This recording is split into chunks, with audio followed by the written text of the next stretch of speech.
नमस्कार दोस्तों, मैं पुनीत चतुर्वेदी स्वागत करता हूं आप सभी का हमारे इस ऑफिशियल यूट्यूब प्लेटफॉर्म पर। आज हम बात करने वाले हैं यहाँ पे पुनः पटवारी परीक्षा की भर्ती की। जो घोटाले की बात हो रही थी कि घोटाले हुए हैं, स्कैम हुआ है, इतने बड़े लेवल पे घोटाला हुआ है, लेकिन उस पे हुआ क्या? तो कुछ भी नहीं हुआ।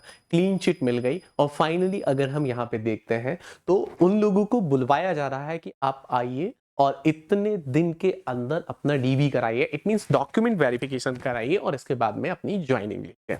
अब हम बात करते हैं इसी प्रकार से यूपी की। तो यूपी परीक्षा में भी हम देखते हैं लगातार इसी प्रकार से घोटाले होते हैं, गड़बड़ी होती है। यूपी पुलिस कांस्टेबल का हाल ही में पर्चा लीक हुआ और उसके बाद में माननीय सीएम जो योगी आदित्यनाथ जी हैं उन्होंने क्या कह दिया यहाँ पे कि इसकी प्रॉपर जांच होगी और जो लोग इसके पीछे पाए जाएंगे उनके खिलाफ कार्यवाही होगी, एफआईआर होगी उनके ऊपर और परीक्षा दोबारा से कराई जाएगी। ठीक है, लेकिन मध्य प्रदेश में अभी इस प्रकार से कोई भी बात निकल कर सामने नहीं आई है। केवल ये कह दिया गया है कि मतलब यहाँ पे एक जांच कमेटी बिठाई जाती है, जांच कमेटी थोड़ा बहुत जांच करती है, अपने स्तर पर जांच करती है ना। और जिस हिसाब से वो जांच करती है तो इसके कुछ भी मतलब अगर सबूत की बात की जाए कि क्या आपकी रिपोर्ट रही है, कुछ भी नहीं बताया जाता। बस फाइनली वो रिपोर्ट ये देते हैं कि पटवारी भर्ती परीक्षा में किसी भी प्रकार की गड़बड़ी या घोटाला नहीं हुआ।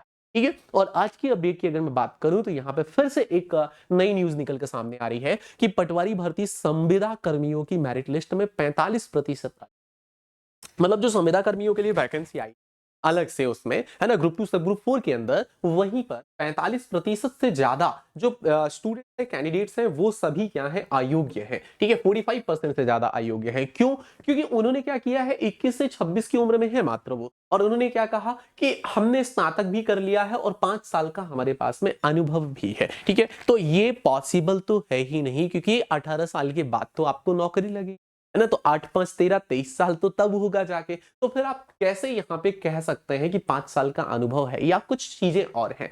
गड़बड़ी की बात करें तो 1316 पद संविदा कर्मियों के लिए थे और 597 चयनित की जन्म तारीख 1996 के बाद है। अब बताओ कैसे पॉसिबल है, कैसे पॉसिबल है कि ये 5 साल का इनके पास में जो सर्टिफिकेट होगा वो अनुभव प्रमाण पत्र 5 साल का इनके पास में होगा। इम्पॉसिबल है, मतलब पॉसिबल ही नहीं है।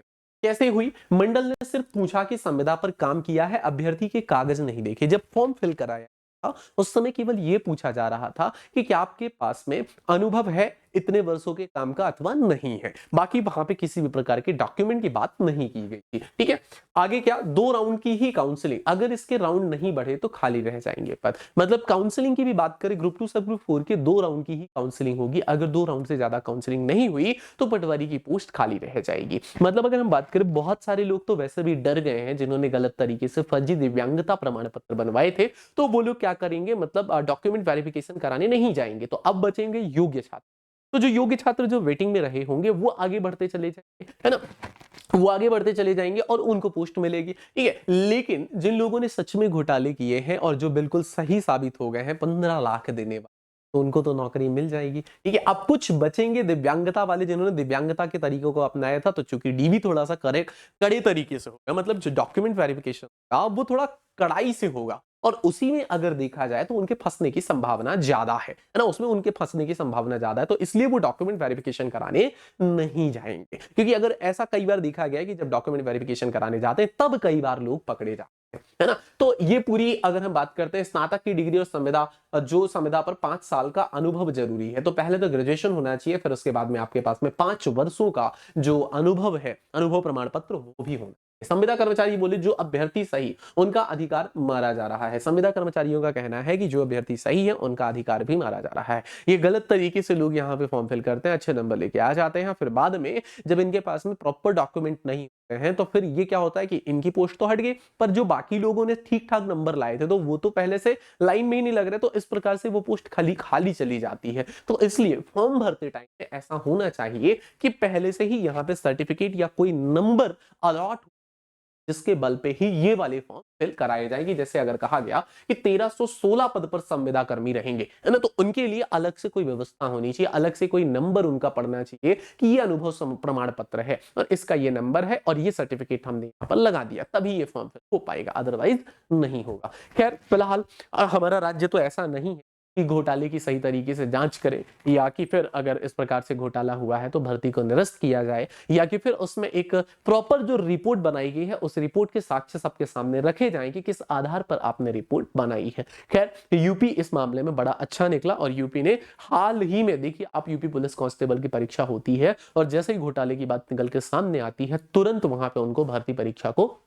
कैंसिल कराना होता है और दोबारा वो परीक्षा आयोजित कराने की बात होती है। लेकिन अपने यहां पर आप देख रहे हो कि 15-15 लाख रुपए लेकर डायरेक्टली किस प्रकार से ये पोस्ट भरी है और किसी भी प्रकार से न सरकारों का ना किसी का कोई लेना देना नहीं, मतलब साफ कहना किसी प्रकार की कोई घोटालेबाजी नहीं हुई, किसी प्रकार की कोई गड़बड़ी नहीं हुई, परीक्षा बिल्कुल सही तरीके से हुई है, कोई घोटाला नहीं हुआ है ना। तो अब इसमें अगर हम बात करें कि जैसे ये डेटा की अगर बात की जाए कि जो डेटा आता था, लोग कहते थे कि 1500 से 2000, 1500 से 2000, है ना, कि बच्चों का क्या है यहाँ पे 1500 से 2000 बच्चे गलत तरीके से यहाँ पे घुस गए, बाकी जेन्युइन बच्चे, बाकी बच्चे कैसे जेन्युइन है, सही है, तो ठीक है उनको मिलना चाहिए पोस्ट, लेकिन बाकी जो गलत तरीके से घुसे हुए उनका क्या, इसलिए मांग हो रही थी कि किसी भी तरीके से यहाँ पे इसे बंद किया जाए। खैर देखते हैं आगे इसमें क्या होता है, बाकी अभी तो यहाँ पे डॉक्यूमेंट वेरिफिकेशन स्टार्ट हो चुका है। अगर कोई और अपडेट आती तो जरूर मैं आपके सामने वीडियो लेकर आऊंगा। फिलहाल अभी के लिए इस सेशन को मैं यहीं समाप्त करता हूं, मिलते हैं आपसे नेक्स्ट सेशन में, तब तक के लिए धन्यवाद। जय हिंद, जय भारत, थैंक यू।